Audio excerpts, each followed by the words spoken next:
welcome everyone to the webinar. So my name is Aaron Friedman. I'm the VP of Marketing here at Propel.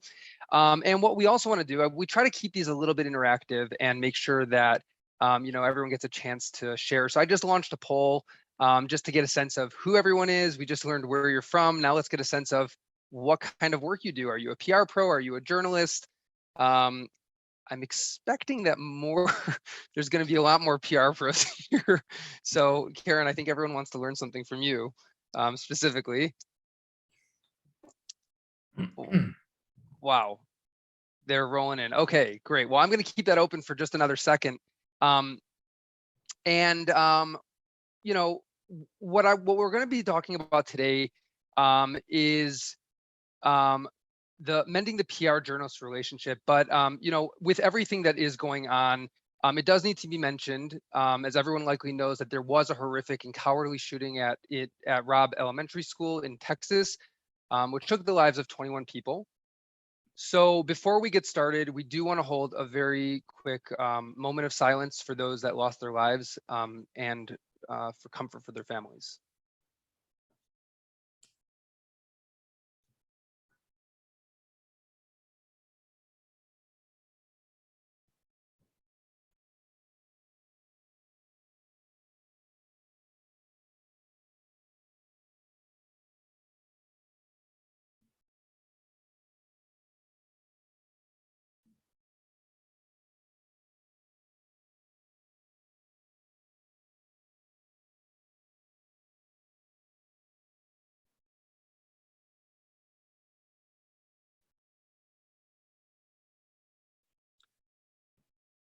Thank you, and we wish any amount of comfort we can to the families.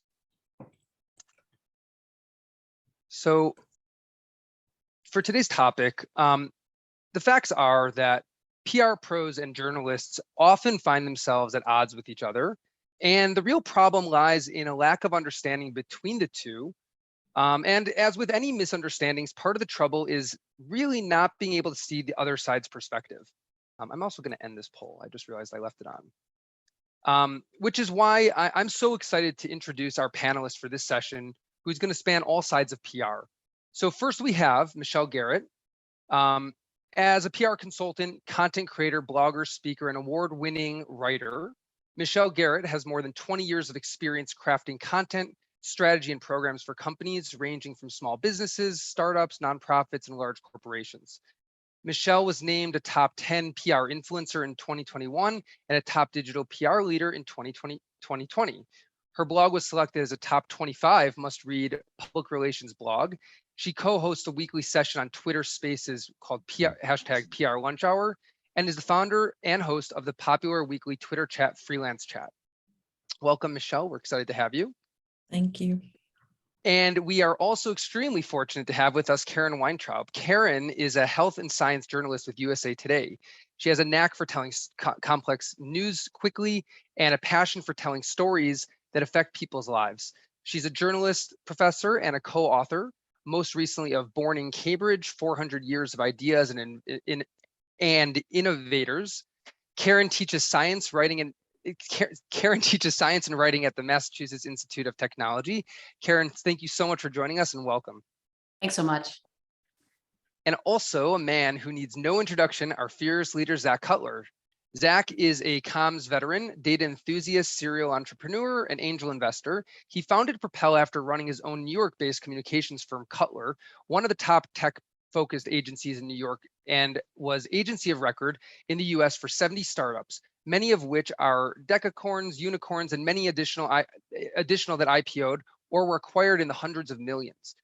He ran Cutler for 9 years and identified a need for innovation within the industry, selling his agency in order to pursue Propel and his dream of moving the industry forward. And he was named as Forbes one of the top 20 entrepreneurs shaking up the New York tech scene. Welcome, Zach, and welcome everyone. Very excited to have you for this webinar. So just a quick housekeeping. What we're going to go over today are some introductions and background of Propel. We're going to talk about the state of the PR journalist relationship, the role of Twitter in media relations, pet peeves of PR pitching, and what we can do about it. And then we're going to leave some time at the end for Q&A. So quickly, a little bit about Propel. Propel was founded in 2019 and launched as a CRM for PR, or what we call a PRM. Since then, we have rolled out many additional features to the core part of our platform, including the only native Gmail and Outlook email pitch plugins, business outcomes from PR so you can measure the ROI from your PR campaigns, as well as pitching preferences and AI-powered recommendations so you can understand the top days of the week and times journalists like to be pitched. We're headquartered in Tel Aviv with teams based across the globe in New York, London, Miami, and even have a team driving around the US in an RV. Propel has over 150 customers, including Real Chemistry, Textron, Insurify, and other leading brands and agencies. And without further ado, I want to pass it over to Zach, who's going to dive into the data a little bit more. Over to you, Zach. Thank you so much, Aaron, and great to be with you all today. Thanks so much for your time. So we want to start by diving into the state of the PR journalist relationship today. Where does it stand? What's going right? What's going wrong? And what can we learn from it? So one thing that we track at Propel consistently, we put out a quarterly white paper called the Propel Media Barometer, is open rates, response rates, publish rates of PR pitches. So how much are journalists actually engaging? And what we've seen continuously over the last couple of years, each quarter after quarter after quarter, is that the engagement of the journalists is going down. So if we take a look at April, we analyzed about 150,000 real pitches that were sent through the Propel Gmail or Outlook plugins by real PR professionals. And what we saw was that the open rate was 36%. So about 50,000 pitches were opened, and only a little under 5,000 pitches got a response, which is only about 3%. So that means like 1 out of 33 pitches is actually getting a response. The thing that's most concerning is that we keep seeing this number go down.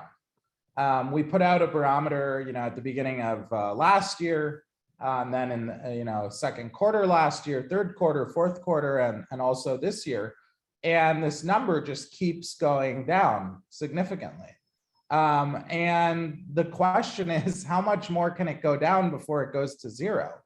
And so I want to ask both of our guests today, Karen and Michelle, based on each of your roles, one of you as a journalist, one of you as a PR professional, does this surprise you? I mean, do you think that this is surprising? Do you think it makes sense? What do you think is leading to this? Karen, why don't we start with you? Sure. So it doesn't surprise me. I would say it probably matches what I do. And I would say part of the reason for the only opening a third is that at least 2/3 of what I get is totally irrelevant to my daily life, to my work life. And that I only respond to emails that are both directly relevant and also personal. So if I can tell it's been sent to every journalist in America, I will not respond. If it's somebody I know or somebody who says, I saw you just wrote about this, what about this other topic, then I'm much more inclined to give a response. And so that's a great tip for any PR professional that's here today, because Karen writes for USA Today, which is obviously one of the top publications. So if a PR professional references that they recently read one of your articles, does that typically do the trick, or do they have to kind of go into a certain amount of detail about it? Like what really? Sometimes people will say, I recently read your story. Sometimes it's not a story I wrote, but anyway, that's another story. And no, that's not enough. The idea also has to be relevant. And it often is not. So for instance, I cover health and medicine. I cover the COVID pandemic. I cover monkeypox. I cover breaking news in the health and medical world. I can't tell you how many emails I get a day about yoga pants, and products and things that just are not at all relevant. to what I do. So it doesn't matter what someone is saying in those emails, I'm going to delete as quickly as I realize what they're about. I do look at all of the emails. I will say that. Even though I get literally hundreds a day, I do look at them all. That was going to be my next question. So as a PR professional, I'm on the other side, but I have a lot of empathy for you because, I mean, I can't even imagine the amount of pitches. So would you say it's like 500 a day? I'm curious so that our audience can get a sense of really how much you have to rummage through every single day. Yeah, it's probably about maybe on the order of 250 a day. Wow. I have a personal Gmail where I get a lot of stuff, and then I have my USA Today email. I go back and forth about which one I'm better at reading. The Gmail, I will admit, there are like 5,000 unanswered emails that I haven't had a chance to look at yet. I try to clear out USA Today every day, although I failed yesterday. But so, I mean, again, I try to look at everything. But I can't always. The latest thing I've seen is a trend for people to say, just wanted to put this at the top of your inbox. And if it's still irrelevant, I just get annoyed, frankly. Right. So, I don't blame you. That's very, very interesting. So Karen actually receives 250 pitches every single day. I mean, no wonder why we don't get so many replies from journalists these days. Like it's insane. and I've written, so it's Wednesday. I've written 3 dailies and rewritten 2 longer pieces since Sunday night. So also the demands on journalists are much higher than they were even 5 or 6 years ago. It really boggles the mind how you juggle it all, because in a single week, you're reading like over 1,000 pitches. Yes. Do you have a day of the week that you prefer to be pitched, or a time of the day? No, I mean, sometimes I will try to focus on writing in the morning, and so I won't read the morning's emails until it usually ends up being 10 o'clock at night. But I don't, it's not like Friday is my email day. No, I can't afford to do that because I might miss something important. Mm-hmm. Wow. All right, so moving over to Michelle. Michelle, does this surprise you at all? Any thoughts on these statistics? It doesn't surprise me. I know I hear it from both sides, and I empathize as well with Karen and journalists out there, because I know that I think PR pros are desperate for a response. However, the methods that they are using to get that response are only hurting the chances of them actually receiving a response. And instead of more pitches, perhaps we should be thinking, we should be more thoughtful about who we are pitching, what we are pitching them, and also talking to our clients about, the fact that spamming a big list of journalists is not going to be effective. I don't know that it ever was. And, kind of piggybacking on something Karen said, it annoys them, some of these tactics that are almost like, I guess I would liken them to sales tactics. We just want to get this to the top of your inbox, and that just really does the opposite of what you would want to have happen. I couldn't agree more. If we go to the next slide, we took a look at how many emails PR professionals are sending.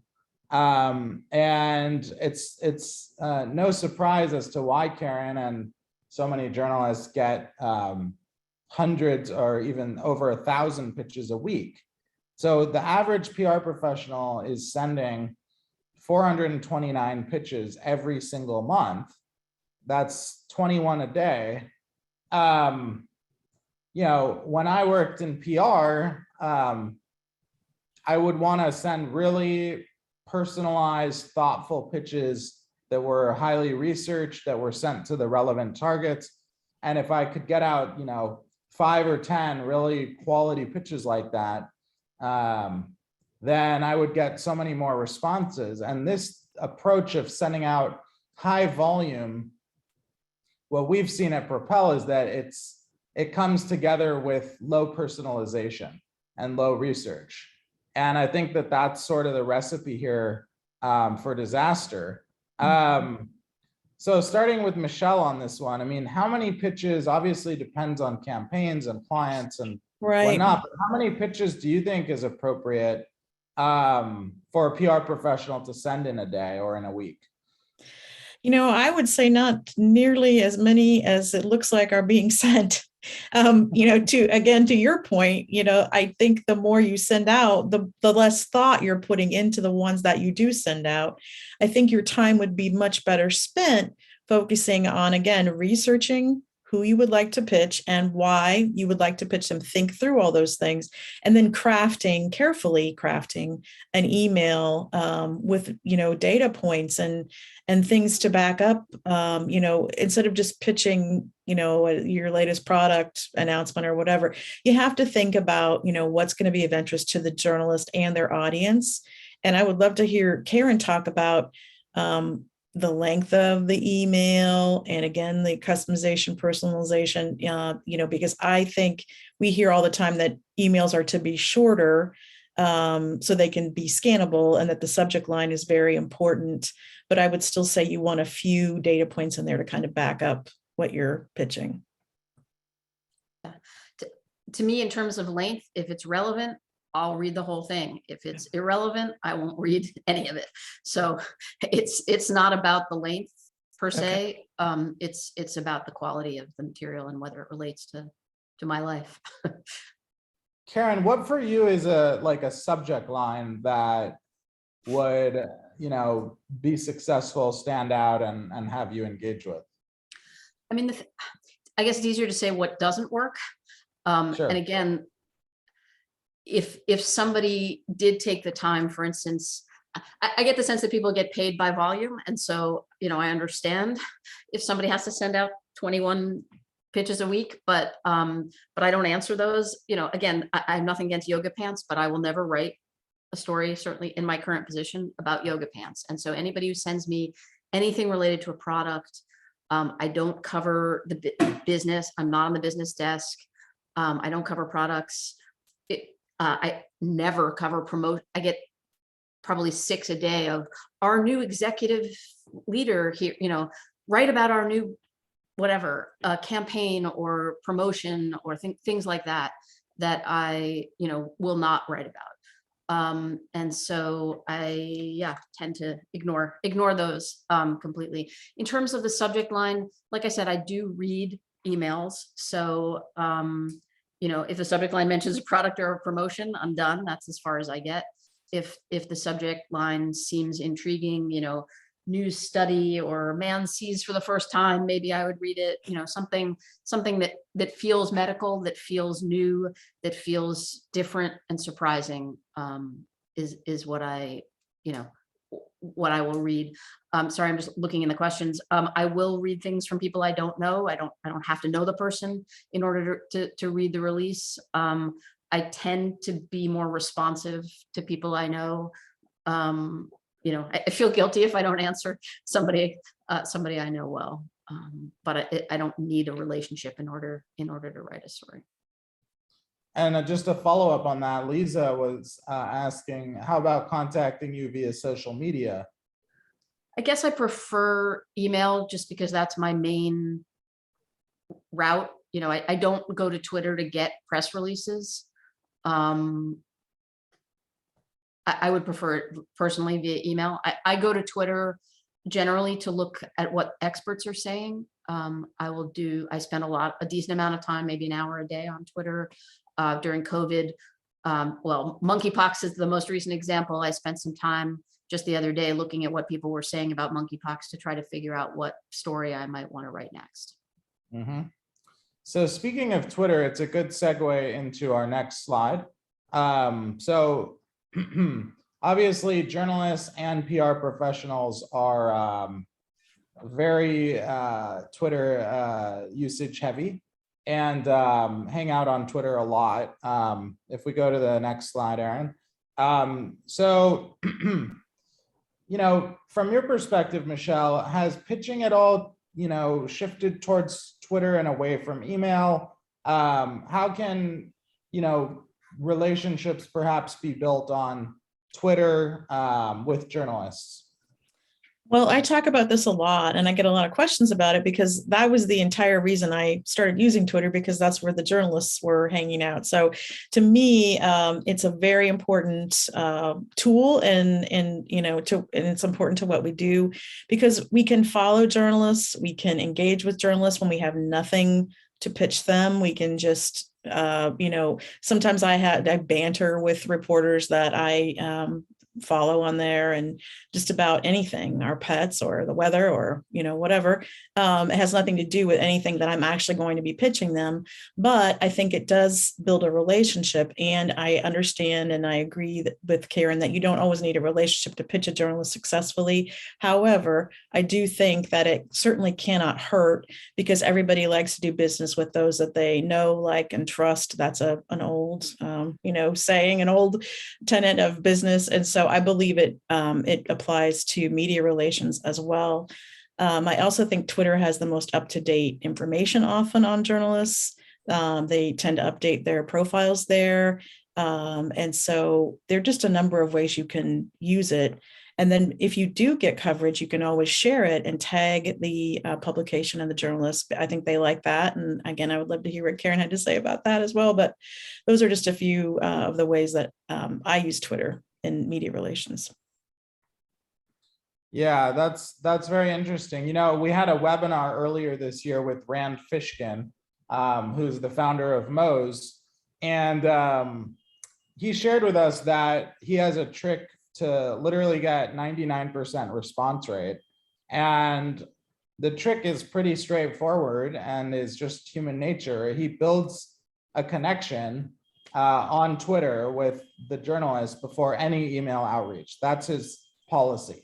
So we found that, really encouraging, because, we see from a macro perspective, when we look at, hundreds of PR users, that the response rate's going down, but we see that individuals who are leveraging relationship building, whether that's on Twitter, whether that's in person, whether that's in any other way, have remarkably high response rates. So there is definitely hope.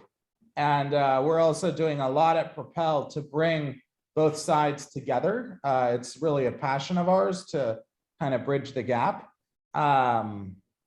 If we go to the next slide.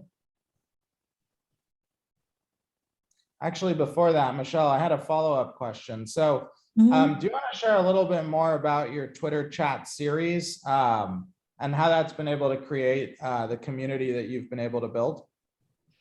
Well, I do two things. On Thursday, I have freelance chat at noon.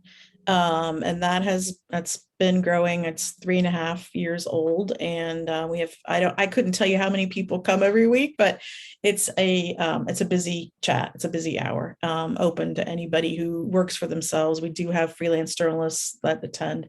And then on Friday, we have PR lunch hour on Spaces. And we do sometimes have reporters that come to those as well. And those are directed at PR and comms professionals. And we talk about wins and how we got them. And we talk about hot topics, and we offer, if anybody needs resources or ideas or help, we always do that at the end of the PR lunch hour as well. So I think Twitter is a great place to build relationships. And I have built a fair number of relationships with all kinds of people, including journalists there. That's awesome. If we go to the next slide. So one of the recent trends that we've seen is journalists leaving in their Twitter bio, or maybe in a pinned comment, a Google Doc with pitch requests. How do each of you feel about that kind of approach? Karen, any thoughts on that, and sort of whether that's an interesting approach or a smart approach? I can't imagine ever doing that. I'm sorry. First of all, I would not use Twitter. I don't like to publicize what I'm working on before it's done. My competitors all follow me, and I just wouldn't put out there what I'm working on and who I'm trying for. I have one Facebook friend who's a journalist who gets probably 2/3 of her sources for stories by putting questions on Facebook. They're very sort of everyday life kinds of questions, and so she does get a lot of responses to that. I have not had any luck putting those kinds of questions on. I wouldn't do it on my personal page, and I haven't had any luck putting it on the USA Today page. You know, tell us about your troubles losing weight or whatever. I've never been successful at that, even though I do know other people who are. I also feel like if I wouldn't want to use my personal page for that, because I feel like I would get a skewed response that I may want somebody who's not in my demographic to quote, and I wouldn't get that from a selected group like that. So it sounds like you're all about tried and true email-based pitching. Yeah, I hate to sound old, but yeah, I guess so. Actually, I think I couldn't agree more. I mean, you know, when I was building Propel, you know, there were different ideas about trying to do more via social pitching, via other, you know, methods. And I knew that, you know, PR professionals like pitching via email, and journalists, a lot of them like receiving via email. So it's good to get that that perspective from you on that. You know, we had a webinar also a little earlier this year with Jeannie Dietrich, who's the founder and editor of Spin Sucks. And she was also saying what you were just saying, Karen, that journalists herself and others that work for her, like, don't want to have to sift through social media to keep track of pitches and, you know, to deal with pitches on social media. So interesting perspective for everyone who's attending. We have, by the way, more than 500 people who registered for this webinar. So interesting perspective for all of you. If we go to the next slide, Aaron. One of our passions and missions is connecting PR professionals and journalists and uncovering their pain points, their pet peeves, and try to improve that relationship and build technology and software to do that. So moving over here into the next slide, which we have up. So here we have some examples of the biggest pet peeves that we've heard from communication pros about pitching, and also the biggest pet peeves that we've heard from journalists. So some interesting things here. On the journalist side, we see that misspelling, impersonal or irrelevant pitches, pitches that are too long and wordy, getting double pitched, or if the pitch is missing a story angle, or if the pitch is missing assets. From the PR professional side, not getting a response from the journalist, lack of updates or communication from the journalist, last minute coverage changes and deadline shifts and all that sort of thing, and rejecting news embargo. So kind of interesting to see the pain points of both sides. And with that, I wanted to ask you, Karen, like, what are your biggest pet peeves? I know you've touched on some of that, but yeah. Yeah, I mean, irrelevant is probably on my top 10 list. Irrelevant is at least 1 through 8. Just literally 10 minutes before this started, I got a request from a PR person. Oh, do you mind so-and-so just who you spoke to for an hour and spent a week writing a story about, just asked that we not use her last name. Is that okay?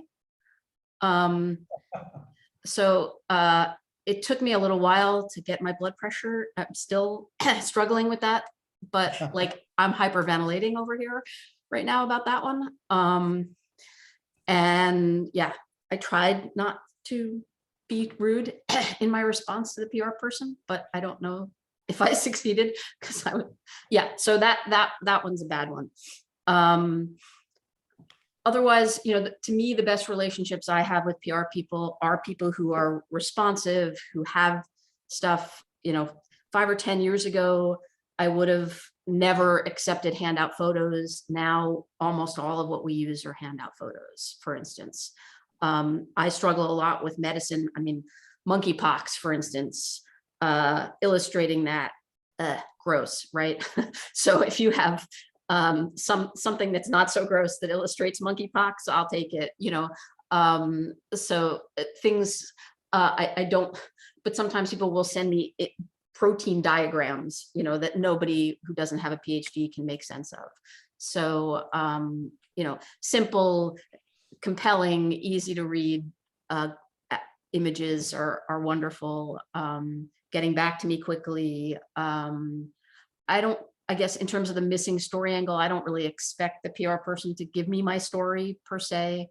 So I don't feel strongly about that. I don't get double pitched that often, occasionally, but it's not a big thing. In terms of not being responsive, I think I explained why I often don't respond. If somebody I'm working on a story with gets back to me and says, when is this running? I always try to respond to that, but I don't always know. And there'll be a lot of times people will say, is this running in print as well as online? I haven't the faintest idea.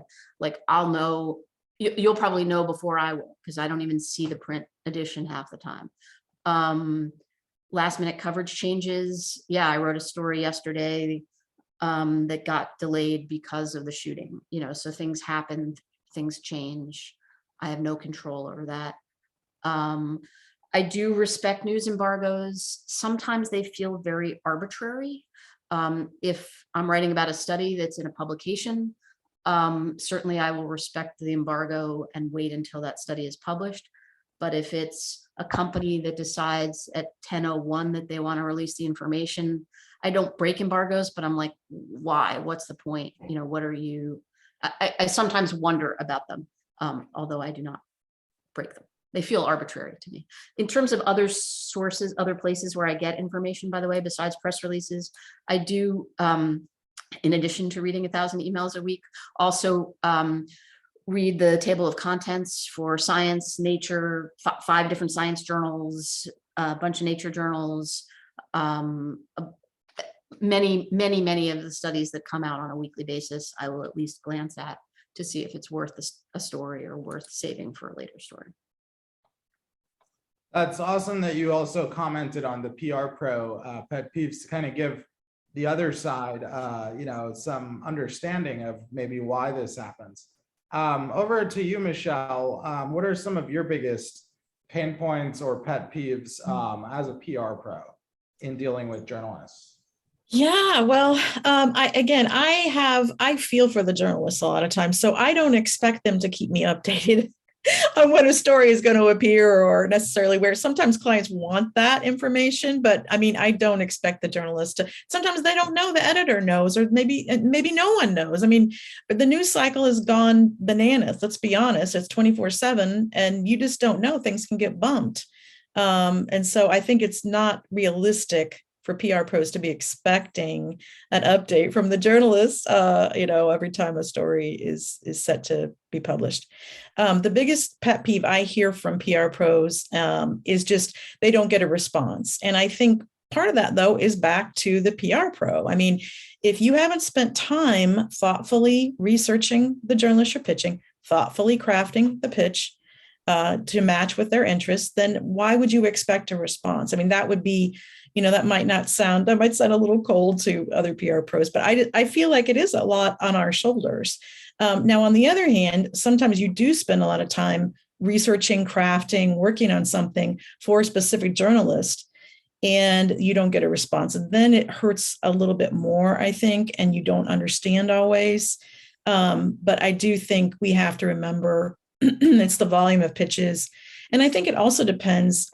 Maybe people are kind of overlooking industry vertical publications and journalists, because I feel like they are much more open and responsive than, say, somebody at USA Today or the Washington Post or the New York Times or the Wall Street Journal, which is, our old nemesis, where every CEO thinks they need to be, and maybe their audience really isn't really, it's not really going to resonate as much as something in an industry vertical publication.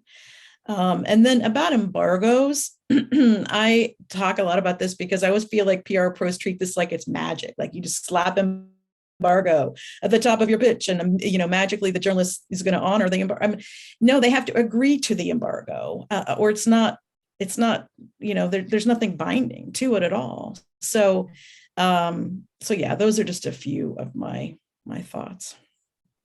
Yeah, that I couldn't agree more, Michelle. And I feel that since I started my career in PR when I was 20, I've just been pitching constantly. And first it was journalists, and then with Propel, it's been pitching journalists and also investors. And if the pitch is really well thought out, it's a really compelling message, it's sent to the right people that were researched, their responses will come. They just will. You have to persist, but they will come. But also, if you have a tool that can help you understand which journalists have engaged with you or your team or your company in the past, and which journalists care about the topic that you want to pitch, and which journalists actually engage really heavily with pitches on a Tuesday or in the morning, then you need a PRM. And that's why we built Propel. But if we go to the next slide, we're excited to share that we are the first PR software in the world that is an end-to-end solution for PR that is free.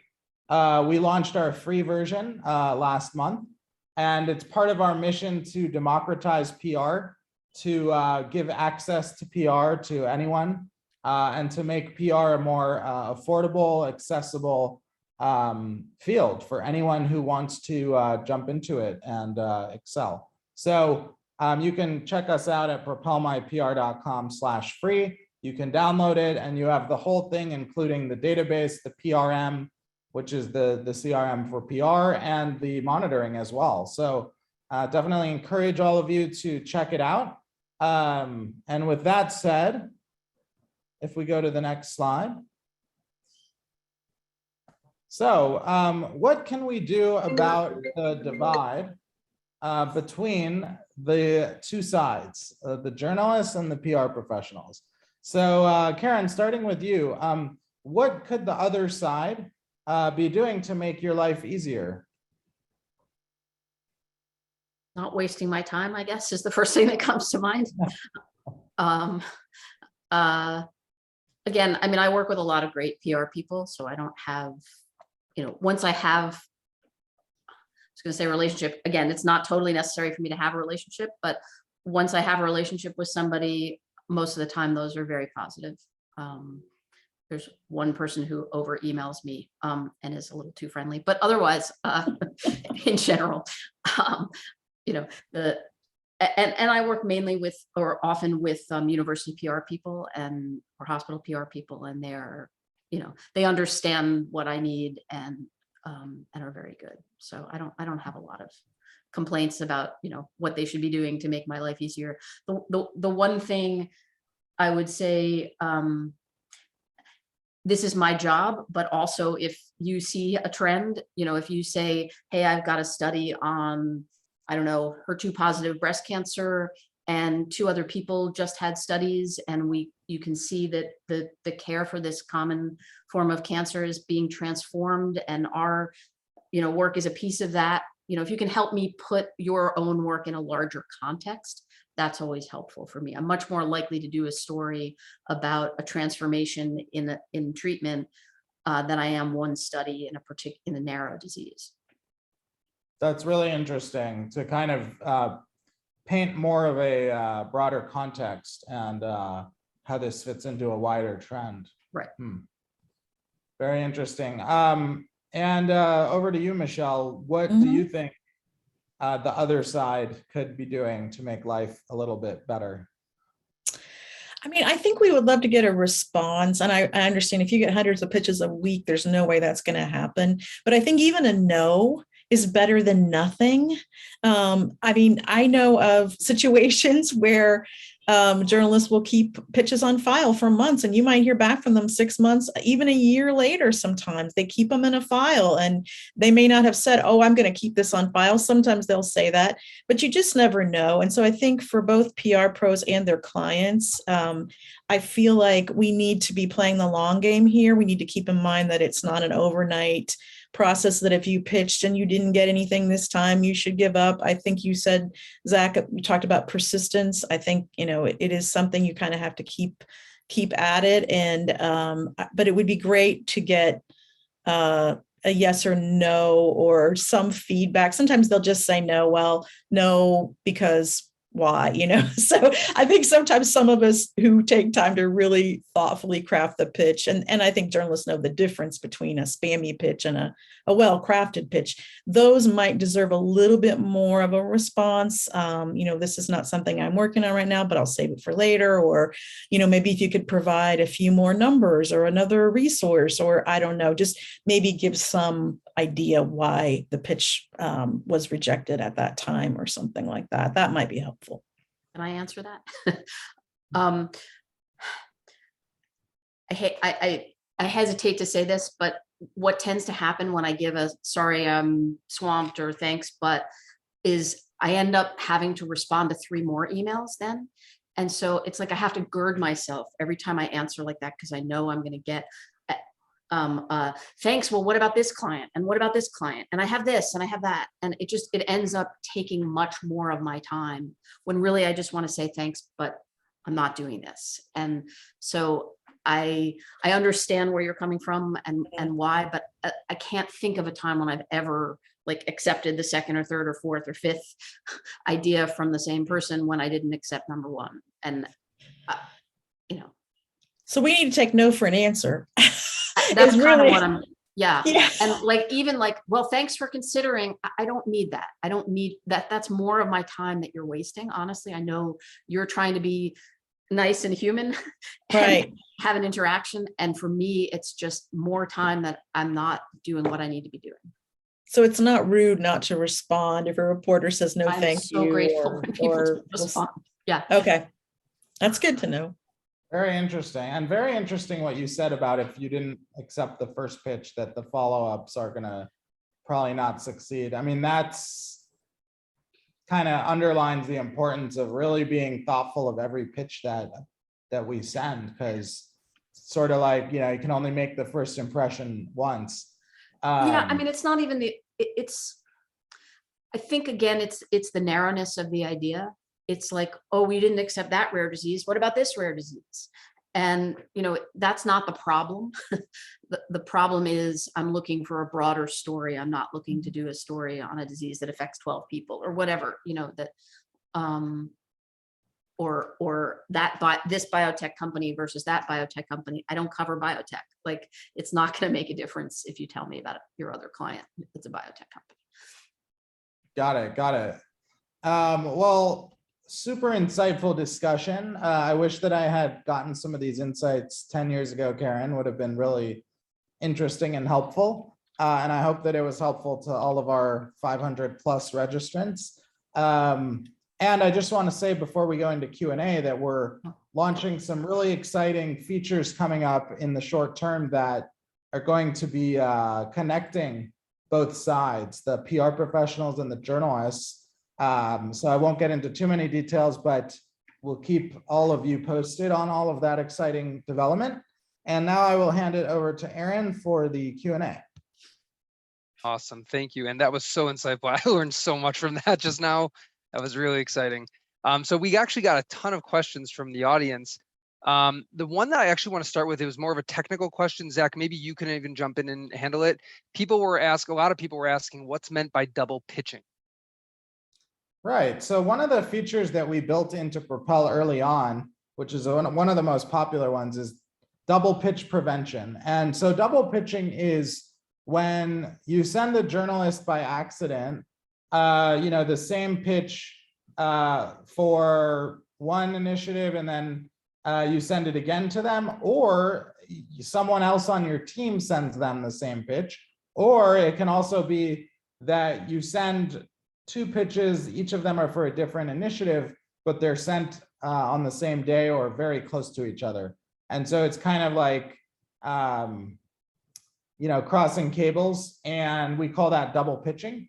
And one of the benefits of PRM is that you can understand and see in one central place all the previous communication with any journalist that you've had, or your team has had, or your whole company has had, so that you can avoid that.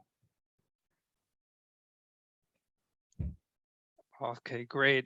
So one of the things that we talked a lot about was Twitter as being a very effective channel for researching and hearing more about what journalists are looking for, what they're talking about. And a big question that people were asking was, what about LinkedIn? Is that a good social media source for establishing relationships or pitching with journalists? Maybe Karen, you want to start off on that one? I know you said that you don't like when people reach you on Twitter, but do you think that in general for journalists that might be an area? I mean, I know some journalists, mostly editors, who just live on Twitter. They're constantly on Twitter. And so maybe for them, different people have different habits. And maybe for some people that is a good spot. If you see them on Twitter all the time, if they are very active on Twitter, maybe that is a good way to reach them. I'm personally not a huge fan of LinkedIn. Again, I'm sure a lot of people use it all the time. I'm just so overwhelmed with email that I can't have one other source, and Twitter, that I can't have one other source of barragement.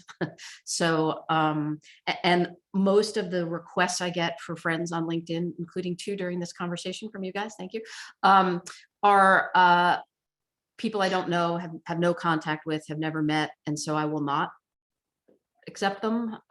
If there's some, if people email me a message, I'm more likely to accept, but still, to me, LinkedIn is about personal relationships. And so if I don't have a relationship with somebody, I won't accept them as a friend generally. Okay, Michelle, what Other about you? people use it differently. Yeah. Well, Michelle, what about you though? For as far as communication and pitching to journalists on Mhm. Twitter and on LinkedIn, for that matter, Mhm, have you mhm. found those to be effective channels? I mean, I never use LinkedIn other than for research. Sometimes I know people do use it. I work with B2B clients a lot, but I just don't feel like LinkedIn is the platform for that. Twitter DMs, and sometimes just if you can't DM someone who's not following you, for example, with a reporter, sometimes you can tweet right at them. And again, sometimes they will put their they're looking for sources right out there. So I think you can use Twitter to pitch, and I don't think it's a bad idea. Although I do know that journalists prefer email, and that's usually the first mode that I would turn to. Okay. A follow-up question for you, Michelle, is do you have any tips for PR pros in small media markets? So the person writes that they're coming from a congressional comms where they had millions of outlets to pitch. They now work for a nonprofit in a small media market, and there's nothing more local or specialized than a few citywide publications. Yeah, I mean, it's interesting because I'm in Columbus, Ohio now. I started out in the Bay Area where there were many publications. Here in Columbus, we have a very finite number of media outlets as far as pitching local media. So, I mean, I'm always, when I go to talk to a client here, I work with clients all over, but here locally, I try to get them to think outside the box and not only focus on, say, the Columbus Dispatch or, the local news station or whatever. I try to get them to think more like, again, with the vertical industries, maybe there's something you can do there. You can think about even organizations that you're part of, say a chamber of commerce or a professional organization, an industry organization. They cover news sometimes too, and write stories about members and feature member news. And that's something that I've done for some of my smaller clients that can still get them some visibility and get their name out there a little bit more. Okay, awesome. Here's a question for Karen. Do journalists hate when more than one person at a media outlet is pitched? And then follow up to that would be, should they pitch the journalist and the editor? Should they pitch the journalist and the news desk email? What's the, I guess, thoughts on that? Right. I mean, it's a little hard to give a blanket response to such a broad question, but there's nothing more annoying than finding out that somebody else at your news outlet is working on the same story you are, which generally happens after you've invested time in the story. So, you know, I would focus, if you're really writing a focused pitch, then do that to one person, not to multiple people. In terms of my editor, you know, I will say when the top editor at the newspaper forwards something, I will read it more carefully. But you know, I'm sure she gets more emails than I do, so I don't know how you get her attention necessarily. So, and it's probably individual. If you don't get a response from somebody, I think it's okay to email someone else. I do, as Michelle was saying, I do keep my email and sort of try to keep organized, and indicate, you know, something I might want to come back to, or a topic I might want to come back to. So it is possible I would come back to something later.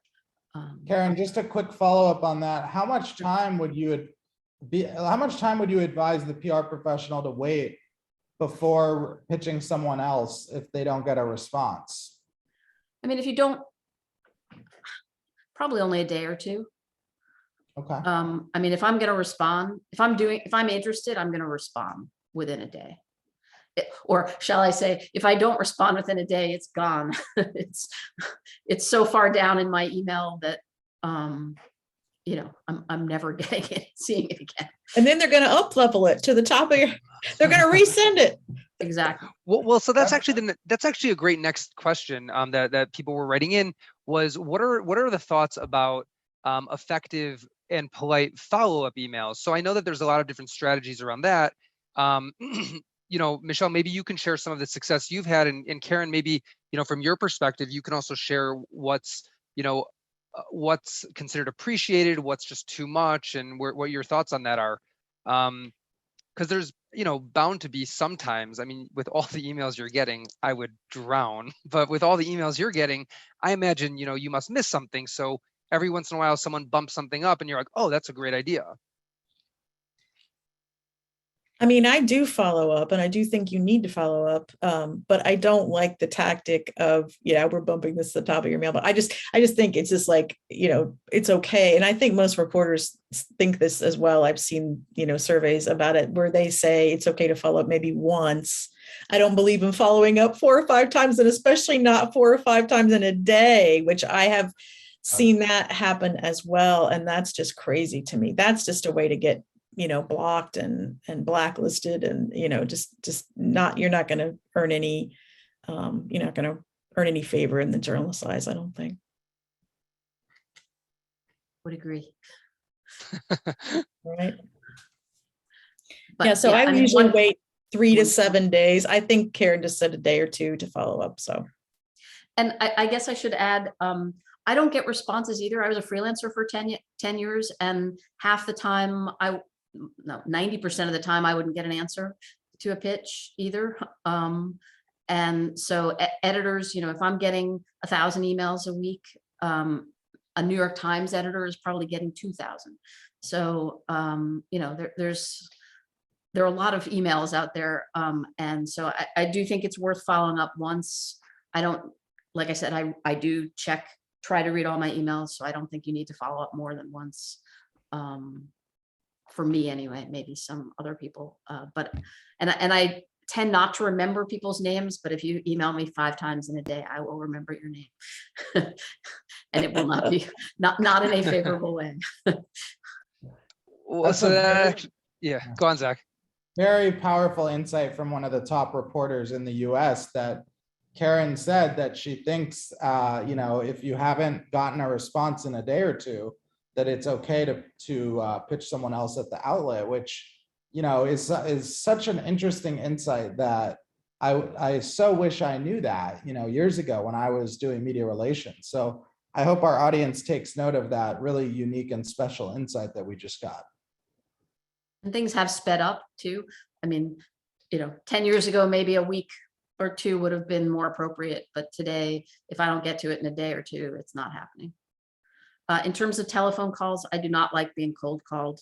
I'm doing 16 other things. I'd much rather get an email. Unless we're in the middle of a dialogue or, whatever. I would much rather not get a phone call. Personally. Okay, great. I think we have time for one more question, so we'll end off on this note. Maybe, and I think this is a great one for both Michelle and Karen. The question is, what's the best way to build that relationship with a reporter outside of being in their inbox often enough for them to remember your name, hopefully in a positive way? So, I guess, Karen, it would be great to hear from your perspective, what I guess you'd like to see, or like ways that people could potentially build that relationship. And Michelle, if there's any like tips and tactics that you've used that, proven that work, that you've seen work, that would be great to hear from you as well. I feel like all the relationships I have resulted from stories. They don't precede working on a story, they follow working on a story. And so when there's somebody who I got to meet in person back when that happened, or traded 10 emails with, I recently developed a very good rapport with somebody at Cincinnati Children's who was super helpful on a couple of stories I was working on, and I will remember his name now because of that. So but somebody I've just met through email, that's hard to develop a relationship with. Mm-hmm. Yeah, I want to piggyback on what you said there, because I think for clients, I always encourage them to meet with journalists at industry trade shows, which we know have, they're kind of, some of them in person again, some are not, but I do think that could be really powerful for them when I could set that up with the folks, the journalists, the editors and reporters are going to be at an event.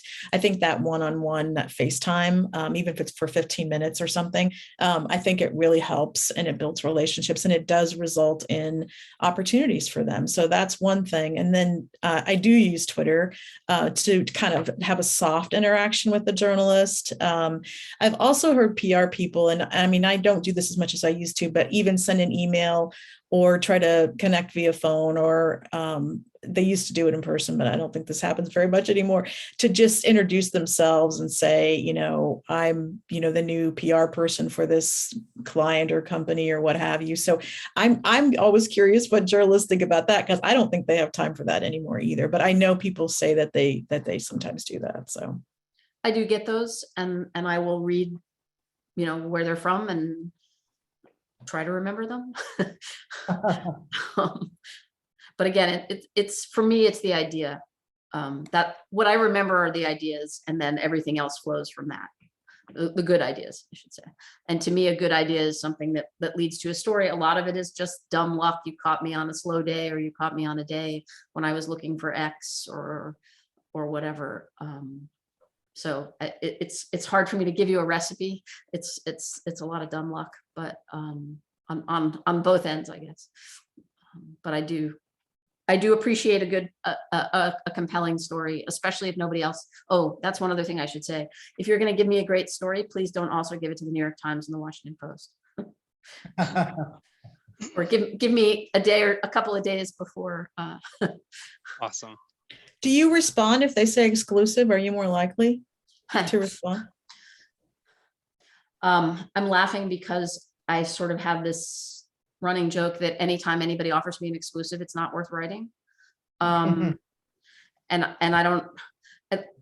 I assume that's different at the New York Times and the wonderful Wall Street Journal. But I mean, I will tend to look at it maybe a little more, but oftentimes people offer me exclusives because nobody else will take the story, is sort of my view of it. Well, we're all out of time. If we didn't get to your questions, I'm sorry. We'll try to get those into a recap and get those over. But thank you so much, everyone, for joining.